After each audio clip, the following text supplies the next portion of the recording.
Hey guys, Steve Breakstone at B Stone Racing. I know everybody's been waiting for this update video on the removed airbox from my Zx14. We had bad weather here in Florida. Tracks were shut down. Bradenton Motor Performance, my home park, was getting some updates to the surface. All went well, and we're back up and running. So I had a chance to go out Saturday to test and tune, and there were a lot of street cars out there, and I'll explain why that was important because they put fluids down on the track and everything, but got some great numbers. And I'm really, guys, 100% sure that taking the airbox out of these things actually improves them, and 100% guarantee it doesn't hurt. So in the past, for those of you who know my bike, and I'm going to take the cover off the wall, look at it and everything again. But in the past, I used to run in the heat here in the humidity in Florida, 870s on the motor in a quarter mile, high 550s, even 560 in really bad weather here when it gets really humid. We get a lot of water drains and everything. For those of you who know drag racing, know that's important. I weigh 205 pounds. I've now got the bike down to 405 pounds, so that helps. Motor is 100% stock, except for I put stainless steel valves in it, not oversized, just stainless steel valves because I'm going to run nitrous later, and a set of the smallest webcams available. So it's got a little bit bigger cams. I cut the airbox out and took 15 to 20 pounds off the bike.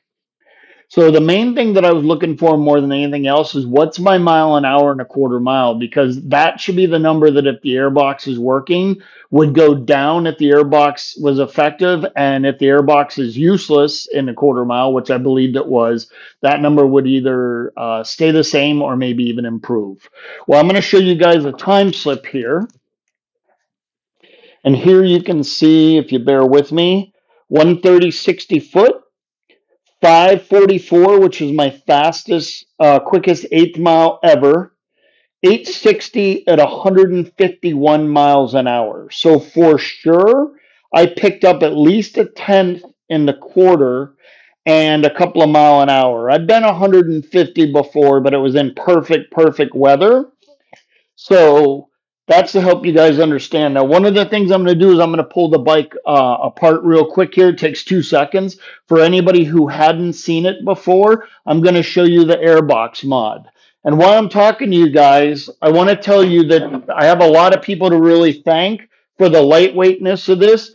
Uh, Unit 5, I did the grudge front end. And the big helpers were AGM Motorsports with the lightweight subframe and Anthony Gray. And then pretty cool how the body comes right off.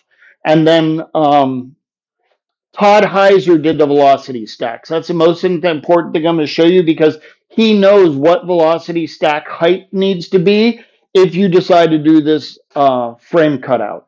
Now I'm going to grab the camera and I'm going to walk over here, guys, and I'm just going to go like this. And I want you to see, okay, so we cut the airbox out on the top and the bottom. The first reason I did it was for access. The second reason was is that I wanted to be able to test this theory out because you have a metal box that's over top of an engine getting heated. And then I had a friend who actually did some wind tunnel testing on a Bonneville salt flat ZX14, and he said if you don't go 200 miles an hour for several seconds, there's no pressure being built. So like a turbo, you want to build pressure, it's obviously a lot less. With the velocity stacks, I cut this out, and I want you guys to see it's kind of a little bit dark here. So I want you guys to see that I maintain there's a bracket that's in here, and if you really want to know, I can give you detailed photos. That bracket is the support for the frame. This metal that was right here and the metal that was here is almost as thin as a license plate. Inside of here, there's bracing and everything, so the bike's intact. It's still got a strong frame. But you can cut that out. You're not going to have a lot of weight loss right there. But I was able to access everything. I've got nitrous nozzles. I can give you the information on those. I got them from Jegs for $6 a piece. And then I run my nitrous system right inside where the battery used to be.